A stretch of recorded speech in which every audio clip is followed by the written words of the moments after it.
வாழ்க வளமுடன். பழைய பிரச்சனைகளுக்கு தமிழர்கள் அனைவருமே அன்புடன் அழைக்கிறேன் ஃப்ரெண்ட்ஸ். இந்த கஷாயம் நம்ம குடித்தோம் அப்படின்னா தொடர்ந்து விடாமல் இருக்கிற காய்ச்சலாக இருக்கட்டும், சளியாக இருக்கட்டும், இருமலாக இருக்கட்டும், தொண்டை கரார்ப்பாக இருக்கட்டும், மூக்கு அடைப்பாக இருக்கட்டும், மூக்கு தனித்தனியாக வடிகிறதா இருக்கட்டும், நெஞ்சு சளியாக இருக்கட்டும், 3லேருந்து 5 நிமிஷத்தில் அப்படியே கேட்குற நண்பர்களே, அப்படியே மலங்கழிக்கல வெளியேறும்.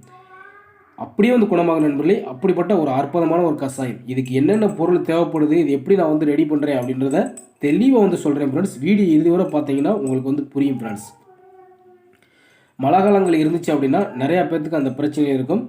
நம்ம ரெகுலராக குடிச்சிக்கிட்டு இருக்க தண்ணியை விட்டு வேறு மாற்றுதலாக ஏதாவது ஒரு தண்ணியை குடிச்சிட்டோம் அப்படின்னா அந்த மாதிரி பிரச்சனை வரும்.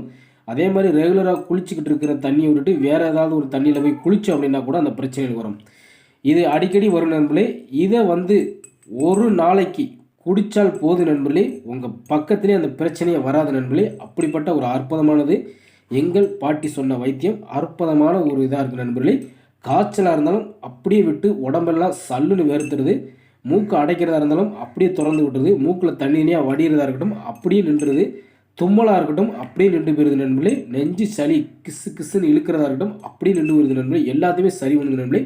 அப்படிப்பட்ட ஒரு அற்புதமான ஒரு கஷாயம். இந்த கஷாயம் எப்படி நான் ரெடி பண்ணுறேன் அப்படின்றத வீடியோ இதுவரை பாருங்கள் ஃப்ரெண்ட்ஸ். இது நிறைய பேருக்கு ரொம்ப ஒரு யூஸ்ஃபுல்லான ஒரு வீடியோ. இந்த வீடியோ ஷேர் பண்ணிவிட்டீங்கன்னா ரொம்ப ஒரு யூஸ்ஃபுல்லாக இருக்குது நண்பர்களே. இதுக்கு தேவையான பொருட்கள் என்னென்ன, இது எப்படி நான் செய்கிறேன் அப்படின்றத வீடியோ இறுதி வரை பாருங்கள் ஃப்ரெண்ட்ஸ். இதற்கு தேவையான பொருள் வேப்ப மரத்து பட்டை. இப்போ பார்த்தீங்கன்னா உங்களுக்கு தெரியும், மரத்தில் மேலே எடுக்கணும், கீழே எடுத்துடக்கூடாது. இந்த இருக்கு பார்த்தீங்களா, இவ்வளோதான் எடுத்துக்கிட்டேன்.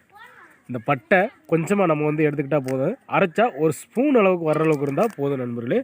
இந்த மாதிரி பட்டையை பிச்சு எடுத்துங்க. ஓகே ஃப்ரெண்ட்ஸ், எடுத்துகிட்டு வந்த வேப்பம் பட்டையை நல்லா இடித்து பவுட்ரு பண்ணிடுங்க. இடிக்கிறத வச்சு நல்லா இடித்து பவுட்ரு பண்ணிடுங்க.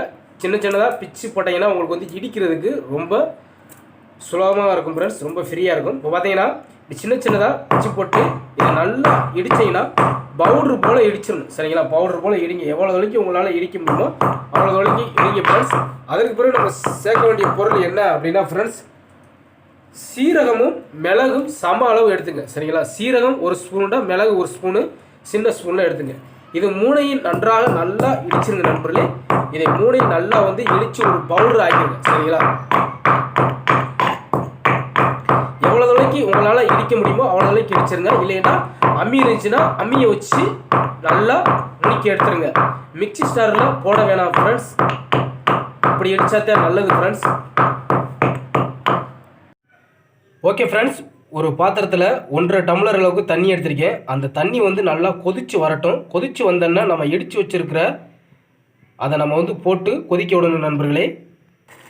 இப்படி மலன்னு கொதித்து வரையில் இந்த இடித்து வச்சுருக்கிற பொருளை போட்டு நல்லா கொதிக்க விட்ற நண்பர்களே. கொதிச்சுன்னா நல்லா அந்த கஷாயம்லாம் இறங்கிடும். வேப்பம் பட்டையில் உள்ள கஷாயம், மிளகுல் உள்ள அந்த கஷாயம், சீரகம், இது 3 நல்லா மிக்ஸ் ஆகி அப்படியே கஷாயமாக இறங்கட்டும். நல்லா கொதிக்கட்டும். கொதிக்கிறது 3லேருந்து ஒரு 4 நிமிஷம் 5 நிமிஷமாவது கொதித்து அந்த கஷாயம் நல்லா இறங்கட்டும் நண்பர்களே. இறங்கின பிறகு எடுத்து நம்ம வடிகட்ட போகிறோம். இப்படி நீங்கள் ரெகுலராக குடிக்கிற காப்பி குடிக்கிற டம்ளரில் கிளாஸில் வடிகட்டி எடுத்துருங்க. இந்த கஷாயத்தை வடிகட்டி எடுத்ததுக்கு பிறகு சுத்தமான தேனாக இருக்கணும். சரிங்களா, சுத்தமான தேன் எடுத்துக்கணும். பாருங்கள் ஃப்ரெண்ட்ஸ், இந்த மாதிரி சுத்தமான தேன் 1 ஸ்பூன் எடுத்துங்க. தேன் இப்படி இருக்கணும். சரிங்களா, இதான் தேன், சுத்தமான தேன்.